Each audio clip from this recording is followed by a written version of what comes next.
Hello students, welcome in my YouTube channel Biology for Neat Crackers.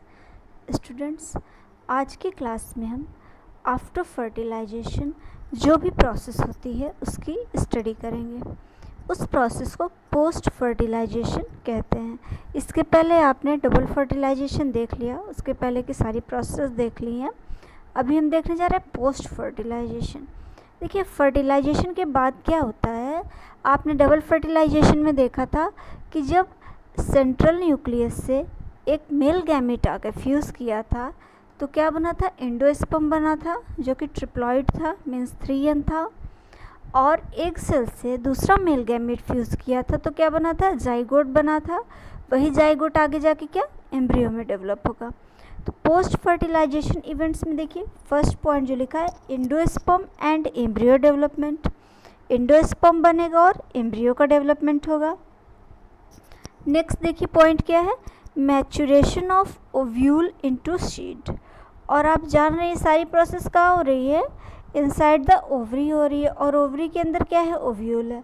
तो ovule किस में convert हो जाएगा, आगे जाके सीड में कन्वर्ट हो जाएगा। नेक्स्ट पॉइंट देखिए क्या है, maturation of ovary into fruit. और आप जान रहे कहाँ हो रही, ओवरी में। तो आपका ओवरी किस में कन्वर्ट हो जाएगा, फ्रूट में कन्वर्ट हो जाएगा। तो एंडोस्पर्म और एम्ब्रियो डेवलपमेंट, ओव्यूल का सीड में कन्वर्ट होना और ओवरी का फ्रूट में। तो ये सारे क्या है, पोस्ट फर्टिलाइजेशन इवेंट्स हैं, फर्टिलाइजेशन के बाद की प्रोसेस है। तो मीन्स यहाँ क्या क्या पढ़ना है, एंडोस्पर्म के बारे में पढ़ना है, एम्ब्रियो का डेवलपमेंट देखना है, सीड का स्ट्रक्चर देखना है और फ्रूट्स के बारे में जानना है। इतनी चीज़ें आपको यहाँ पे जाननी है। तो देखिए, फर्स्ट हम क्या स्टार्ट करते हैं, एंडोस्पर्म। फर्स्ट पॉइंट देखिए, एंजियोस्पर्मिक एंडोस्पर्म इज ट्रिप्लॉइड। देखिए इंपॉर्टेंट पॉइंट है क्योंकि ये सिर्फ किसके एंडोस्पर्म की बात कर रहा है, एंजियोस्पर्म के एंडोस्पर्म की बात कर रहा है। अभी अगर आप जिम्नोस्पर्म की बात करें तो जिम्नोस्पर्म का जो एंडोस्पर्म होता है वो हैप्लॉइड होता है। ये इंपॉर्टेंट एग्जाम में आया हुआ क्वेश्चन है, ध्यान रखिएगा कि जिम्नोस्पर्म का जो एंडोस्पर्म होता है वो हैप्लॉइड होता है, मीन्स सिर्फ n होता है। और एंजियोस्पर्म का जो एंडोस्पर्म है वो ट्रिप्लॉइड है, मीन्स 3n है। तो फर्स्ट इंपॉर्टेंट पॉइंट ये हो गया कि इसका ट्रिप्लॉइड नेचर होता है। नेक्स्ट देखिए कि प्राइमरी एंडोस्पर्म सेल डिवाइड। अभी देखिए क्या है, जो सेंट्रल न्यूक्लियस से एक मेल गैमेट आके फ्यूज़ हुआ था तो आपका जो एंडोस्पर्म बना था, अब उसी एंडोस्पर्म में क्या डिवीज़न स्टार्ट हो रहा है। तो इसीलिए उसी एंडोस्पर्म को प्राइमरी बोला गया क्योंकि सबसे पहला डिवीज़न स्टार्ट हो रहा है। तो नॉर्मल से primary endosperm cell divide form triploid endosperm tissue.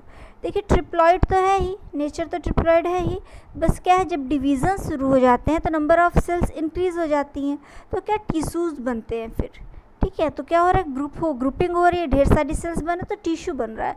तो वही बोल रहा है कि जब प्राइमरी एंडोस्पर्म के सेल्स में डिवीज़न हुआ तो उससे ट्रिप्लॉइड एंडोस्पर्म्स टिश्यू बन गए, ढेर सारी सेल्स हो गई, ग्रुप ऑफ सेल हो गया। These tissue are filled with reserve food material। और ये जितने भी टिश्यूज़ हैं इनके पास का रिजर्व फूड मटेरियल है। क्योंकि देखिए इंपॉर्टेंट पॉइंट है, ध्यान रखिए कि जितने भी एंडोस्पर्म हैं या जिस भी किसी भी न्यू प्लांट्स की बात करूँ मैं, एंजियोस्पर्म में जितने भी प्लांट्स की बात करूँ, अगर वहाँ एंडोस्पर्म बन रहा है तो वहाँ पे एंडोस्पर्म का मेन फंक्शन ही होता है फूड मटेरियल को रिजर्व रखना। और जो आगे एम्ब्रियो डेवलप होगा उसी को क्या करेंगे, वो न्यूट्रिशन प्रोवाइड करेंगे। तो वहाँ लिखा है ना कि used for nutrition of the developing embryo. वही एम्ब्रियो आगे डेवलप होगा, अभी आगे एम्ब्रियो के बारे में आप पढ़ेंगे। तो एंडोस्पर्म पहले डेवलप होके रिजर्व फूड मटेरियल को स्टोर कर लेता है जिससे कि आगे जब एम्ब्रियो डेवलप हो तो उसको क्या करे, न्यूट्रिशन प्रोवाइड कर सके। देखिए 2 टाइप ऑफ एंडोस्पर्म, ये बोला जाए on the basis of cell division आप बोल सकते हैं या सेल वॉल फॉर्मेशन बोल सकते हैं। बेसिकली 2 टाइप का एंडोस्पर्म बोला गया है, आपके कोर्स में है। एक होता है फ्री न्यूक्लियर एंडोस्पर्म, दूसरा है सेल्यूलर एंडोस्पर्म। देखिए वर्ड से क्लियर हो रहा, फ्री न्यूक्लियाई मीन्स यहाँ ढेर सारे न्यूक्लियस हैं और उन न्यूक्लियस के बीच में कोई वॉल नहीं है, सब ऐसे ऐसे पड़े हुए हैं। सेल्यूलर में क्या है, सेल्यूलर एंडोस्पर्म मीन्स क्या है, हर एक न्यूक्लियस के बीच बीच में क्या है, सेल वॉल प्रेजेंट है। तो free nuclear endosperm common type का है, कॉमनली ये पाया जाता है। सेल्यूलर में क्या होता है, सेल वॉल फॉर्मेशन होता है। देखिए फ्री न्यूक्लियर में सक्सेसिव न्यूक्लियर डिवीज़न अकर, यहाँ पे क्या हो रहा है फ्री न्यूक्लियर में कि लगातार न्यूक्लियस डिवीज़न करता चला जा रहा है, और सेल्यूलर में क्या हो रहा है, सेल वॉल बनती जा रही है। Give rise many free nuclei, यहाँ पे क्या ढेर सारे फ्री न्यूक्लियस हैं, ठीक है, ढेर सारे न्यूक्लियस प्रेजेंट है। This stage endosperm called free nuclear endosperm, तो जो ढेर सारे न्यूक्लियस प्रेजेंट है और सारे के सारे न्यूक्लियस फ्री हैं, कोई भी वॉल उनको बाउंड नहीं की हुई है, तो उसको बोला जा रहा है फ्री न्यूक्लियर एंडोस्पर्म। देखिए सेल्यूलर फिर से मैं कर देती हूँ, सेल वॉल फॉर्मेशन अकर, एंडोस्पर्म बिकल सेल्यूलर टाइप, इसलिए क्योंकि सेल की वॉल्स बन चुकी हैं। This stage is called cellular endosperm, इसको क्या बोल, जब सेल वॉल बन जा रहा है तो उसको सेल्यूलर एंडोस्पर्म बोला जा रहा है। देखिए एक एग्जांपल कोकोनट का, कोकोनट सबने देखा होगा। आप देखिए कोकोनट जब यूज़ करते हैं तो अंदर क्या तो वाटर होता है ना, तो उस जो वाटर्स हैं, वाटर में क्या वहाँ पे ढेर सारे जो सेल्स प्रेजेंट हैं उसमें, क्योंकि वाटर भी क्या है, चूँकि फ्रूट का बोल सकते हैं कि अंदर वाटर, तो वहाँ क्या है वो लिक्विड एंडोस्पर्म है। लिक्विड के होते हुए कैसा है वो फ्री न्यूक्लियर एंडोस्पर्म है। मीन्स क्या है वहाँ पे ढेर सारे न्यूक्लियस प्रेजेंट है उसके वाटर में, बट उसी वाटर के चारों ओर देखिए वाइट कलर का सॉलिड पार्ट भी होता है जिसको आप खाते हैं, वो क्या हो जाएगा, वो सेल्यूलर एंडोस्पर्म। वो सॉलिड क्यों गया, क्योंकि उसके सेल्स के बीच में सेल वॉल्स हैं, सेल वॉल्स प्रेजेंट हो गई हैं। तो ये बोला जाए कोकोनट एक ऐसा एग्जाम्पल है जहाँ पर फ्री न्यूक्लियर एंडोस्पर्म भी होता है और सेल्यूलर एंडोस्पर्म भी होता है। एक क्वेश्चन ये भी पूछा जाता है कि कोकोनट में आप क्या खाते हैं, तो आप क्या खाते हैं, एंडोस्पर्म खाते हैं। क्या पीते हैं, तो वो एंडोस्पर्म पीते हैं। बट अगर ये पूछा जाए कि खाने में कौन सा एंडोस्पर्म खाते हैं, सेल्यूलर खाते हैं, जो वाइटिस पार्ट होता है, और जो लिक्विड होता है उसको फ्री न्यूक्लियर एंडोस्पर्म जो आप पीते हैं। देखिए कोकोनट वाटर लिखा हुआ है, made up from 1000 of nucleus, क्योंकि वाटर है, वाटर में हज़ारों न्यूक्लियाई हैं, and the surrounding white kernel. तो कोकोनट वाटर में क्या न्यूक्लियस होता है और चारों ओर कर्नल, जो वाइट पार्ट होता है जिसको आप खाते हैं उसको कर्नल बोला जाता है। तो वो क्या है, देखिए यहाँ लिखा हुआ है सेल्यूलर एंडोस्पर्म। और कोकोनट वाटर में देखिए 1000 ऑफ न्यूक्लियाई, 1000 ऑफ न्यूक्लियाई मतलब मीन्स फ्री न्यूक्लियर एंडोस्पर्म। तो कोकोनट ऐसा एग्जाम्पल है जहाँ पे आपका सेल्यूलर और फ्री न्यूक्लियर बोथ जो है एंडोस्पर्म प्रेजेंट होते हैं। क्लियर। नेक्स्ट देखिए यहाँ नोट पॉइंट लिखा हुआ है कम्प्लीटली। देखिए क्या होता है, कुछ ऐसे ना वो हैं सीड्स हैं आपके, कुछ ऐसे प्लांट्स हैं जहाँ पे एंडोस्पर्म पूरी तरह कंज्यूम हो जाता है। कब कंज्यूम हो जाता है, इसमें पूरी तरह से सीड का डेवलपमेंट हो जाता है, फ्रूट का डेवलपमेंट हो जाता है, तो एंडोस्पर्म पूरी तरह से कंज्यूम हो जाता है, मीन्स गायब हो जाता है, कहीं भी दिखाई नहीं देता after formation of seed and fruit. तो देखिए कम्प्लीटली कंज्यूम का एग्जाम्पल पी, ग्राउंडनट, बीन, ये आपको लर्न करना पड़ेगा, नीट के पॉइंट ऑफ व्यू से बहुत इंपॉर्टेंट है, कई बार आया हुआ एग्जाम में। कम्प्लीटली कंज्यूम पी, ग्राउंडनट और बीन, ये ऐसे हैं जो कि इसमें क्या होता है एंडोस्पर्म बिल्कुल नहीं रह जाता है। में परसिस्ट, बचा हुआ रह जाता है किसमें, कैस्टर और कोकोनट। कोकोनट अभी मैंने बताया, ऐसे ही कैस्टर भी एग्जाम्पल, इसमें क्या हो जाता है endosperm after formation of seed and fruit क्या हो जाता है, बचा रह जाता है। क्लियर। ये आपका हो गया क्या, एंडोस्पर्म। तो आप फिर से ऊपर देखिए, यहाँ पे आपने जो पोस्ट फर्टिलाइजेशन इवेंट्स देखा था उसमें सबसे पहले आपका क्या क्लियर हो गया है, एंडोस्पर्म आपका क्लियर हो गया है। अभी यहाँ नेक्स्ट क्या है आपका, एम्ब्रियो है। चलिए हम लोग एम्ब्रियो पे चलते हैं।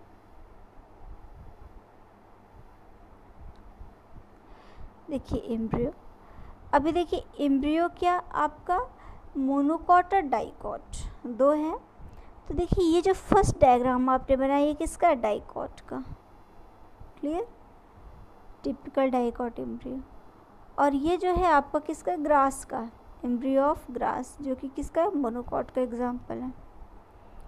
तो अभी आप देखिए क्या है डाइकॉट का, पहले तो ये डायग्राम देख लीजिए। अभी आप देख रहे हैं यहाँ दो एरो करके क्या लिखा, कॉटिलेडन्स लिखा हुआ है। आप देखिए दो कॉटिलिडन्स होते हैं, जैसे आप एग्जांपल अगर लें तो आप पी का एग्जांपल ले सकते हैं। पी में क्या होता है, जब आपको बीच से उसके दाने को डिवाइड करिए तो वहाँ पे क्या दो पार्ट में डिवाइड हो जाते हैं। तो वो सब क्या होता है, जो दो पार्ट्स में डिवाइड होते हैं ग्रीनिश कलर, वो क्या होता है, कॉटिलिडन्स होते हैं। तो देखिए यहाँ पे एक किनारे साइड से कॉटिलिडन और इधर से दो बन रहा है और बीच में आपको वॉल जैसा कुछ दिख रहा है। तो फिर यही क्या हो जाता है, बाद में यही जो एक वॉल हो जाती है वही क्या करती है, सेपरेट करती है। सबसे अपर स्ट्रक्चर आपको प्लीम्यूल दिख रहा है, प्लीम्यूल है, फिर कॉटिलिडन है, फिर हाइपोकॉटिल है। हाइपो मीन्स नीचे साइड आप चल रहे हो तो हाइपोकॉटिल है। फिर आपका रेडिकल है, रेडिकल के नीचे क्या है, रूट टिप है, और उसके ऊपर क्या है, रूट कैप है। एक्चुअल में क्या होता है, जो रेडिकल पोर्शन होता है वहीं से क्या रूट का डेवलपमेंट होता है। क्लियर। और ऊपर जो है प्लूम्यूल पोर्शन है आपका, और उधर साइड आपको क्या होगा, आगे स्टेम का डेवलपमेंट होगा।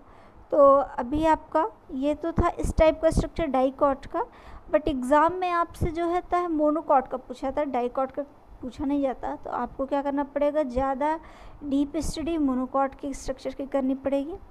देखिए क्या ये थोड़ा सा कॉम्प्लेक्स स्ट्रक्चर है। यहाँ देखिए सबसे पहले ऊपर क्या लिखा, स्केटेलम लिखा हुआ है। एक्चुअल में ये बोला जाए, ये जो स्केटेलम है, वहाँ आपने जो कॉटिलिडन देखा था यहाँ पे डाइकॉट पे, तो यहाँ पे यही स्केटेलम क्या है, आपका कॉटिलिडन है। अभी थ्योरी में देखेंगे तो आपका कॉन्सेप्ट क्लियर हो जाएगा।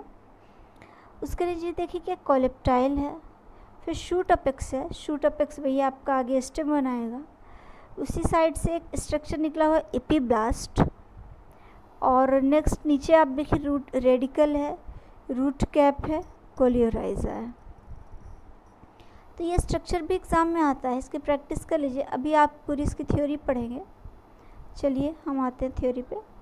सबसे पहले देखिए क्या है, embryo develop at the micropylar end where zygote is situated.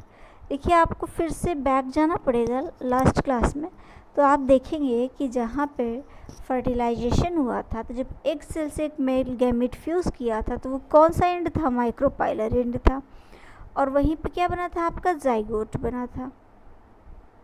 तो ये बोला जाए वही जाइगोट आगे जाके क्या बनाएगा, एम्ब्रियो बनाएगा। तो ये बोला जाए कि आपका एम्ब्रियो किस पोर्शन में बन रहा है, माइक्रोपाइलर एंड में बन रहा है। क्लियर। तो पहले क्या बनता है, फ्यूज़न के बाद जाइगोट बनता है, वही जाइगोट आगे जाके किस में डेवलप होता है, एम्ब्रियो में डेवलप होता है। तो zygote give pro embryo, pro embryo मतलब प्राइमरी स्टार्टिंग में, जाइगोट ही क्या दे रहा है, आपका एम्ब्रियो बना रहा है। तो प्रो एम्ब्रियो में स्टार्टिंग में जो एम्ब्रियो कैसा होगा, वो ग्लोबुलर हो सकता है, शेप है उसके, क्योंकि डिफरेंट प्लांट्स हैं तो उसके सबके अपने शेप हो सकते हैं। तो जो प्रो एम्ब्रियो ग्लोबुलर शेप हो सकता है, हार्ट शेप हो सकता है, ठीक है। एंड मैच्योर एम्ब्रियो, आगे जाके वो क्या हो सकता है, मैच्योर एम्ब्रियो में कन्वर्ट हो सकता है। क्लियर। अभी देखिए एम्ब्रियो क्या है, एक डाइकॉट का है, मोनोकॉट का है। क्लियर। तो डाइकॉट वाला पहले देखते हैं। Consist of an embryonal axis and two cotyledon. अभी आपने स्ट्रक्चर में देखा था, डाइकॉट के स्ट्रक्चर में टू कॉटिलिडन था, तो क्या है आपका, टू कॉटिलिडन्स है। अपर पोर्शन एपिकॉटिल कंटेन प्लूम्यूल और स्टेम टिप। एक बार हम फिर से चलते हैं डाइकॉट के स्ट्रक्चर पे, आप एक बार देख लीजिए। यहाँ पे देखिए क्या है, अपर पोर्शन क्या है, प्लूम्यूल है। अभी आपने देखा ना, यहाँ दो कॉटिलिडन भी दिख रहे हैं, प्लूम्यूल भी दिख रहे हैं। आ जाइए नीचे। तो अपर पोर्शन को आप एपिकॉटिल बोल सकते हो, और वहीं पे क्या था, प्लूम्यूल था। वहीं प्लूम्यूल को आप और क्या बोल सकते हो, स्टेम टिप बोल सकते हो। जैसे आपने नीचे वाले को हाइपोकॉटिल बोला था, तो ऊपर वाले को एपिकॉटिल आप बोल सकते हैं। एपिकॉटिल में क्या है, प्लूम्यूल है, प्लूम्यूल क्या है, stem tip. Clear. Lower portion आपका हाइपोकॉटिल है, कंटेन रेडिकल या रूट कैप, अभी आपने डायग्राम में देखा था। ये तो आप क्या हो गया, डाइकॉट का सिंपल सा है। मोनोकॉट में वन कॉटिलिडन होता है। एग्जाम्पल ग्रास फैमिली, यहाँ पे मेनली ग्रास फैमिली मोनोकॉट को लेके एग्जाम्पल दिया गया है, उसे कंटिन्यू करते हैं हम। Cotyledon is called scutellum situated lateral side. अभी आप फिर से डायग्राम में जाइए तो देखिए क्या ये जो मैंने बोला ना कि यही एक ही कॉटिलिडन है, तो ये जो एक ही कॉटिलिडन है वो क्या कहला है, स्किटेलम।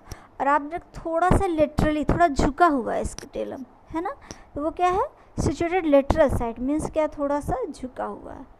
क्लियर, तो ये क्या हो जाएगा आपका scutellum. Cotyledon is called scutellum situated lateral side. उसके कॉटिलिडन को पार्टिकुलर एक नेम दिया गया है। लोअर एंड हैज़ रेडिकल, जैसे वहाँ पे डाइकॉट में रेडिकल था लोअर साइड, यहाँ भी रहेगा रेडिकल एंड रूट कैप, यहाँ भी रूट कैप रहेगा। Enclosed is an undifferentiated sheath coleorhiza.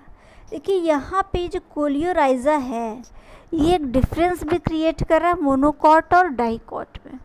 Difference ये क्रिएट कर रहा है कि डाइकॉट में जो रेडिकल था वो किसी भी कोलियोराइजा से कवर्ड नहीं था, बट मोनोकॉट का जो रूट कैप है, जो रेडिकल टाइप का रेडिकल का पोर्शन है, वहाँ पे क्या एक स्पेशल स्ट्रक्चर प्रेजेंट है, उसको क्या बोला है, कोलियोराइजा। चलिए डायग्राम हम देख लेते हैं। ये देखिए रेडिकल है, उसके ऊपर रूट कैप है, और रूट कैप भी किसके कवर्ड है, कोलियोराइजा से कवर्ड है। क्लियर, तो यहाँ पे कोलियोराइजा किसमें पाया जा रहा है, आपका मोनोकॉट में पाया जा रहा है। नेक्स्ट है upper portion epicotyl, epicotyl enclosed by coleoptile. चलिए देखते हैं डायग्राम में। जो अपर पोर्शन है यहाँ पे ये क्या है आपका, एपिकॉटिल से है, ये एपिकॉटिल है। देखिए यहाँ पे लिखा नहीं गया है, बट आपको ये जानना चाहिए, वेल नोन होना चाहिए कि अपर पोर्शन क्या है, एपिकॉटिल ही कहलाता है। मैंने मेंशन नहीं किया, आप खुद भी मेंशन कर सकते हो। और अपर पोर्शन जो सूट अपेक्स है वो इससे कवर्ड है, कोलेप्टाइल से कवर्ड है। क्लियर, तो अभी आपका क्या हो जाएगा, ये मोनोकॉट का स्ट्रक्चर हो जाएगा। तो ये क्या हो जाएगा आपका, एक टाइप का डिफरेंस क्रिएट कर रहा है। अभी क्या करिए, आप इसको कंप्लीट करिए, और ये आपका एम्ब्रियो फिनिश हो गया, आपका एंडोस्पर्म एंड एम्ब्रियो हो गया है। नेक्स्ट में आप फ्रूट और सीड देखेंगे। Okay students, thank you.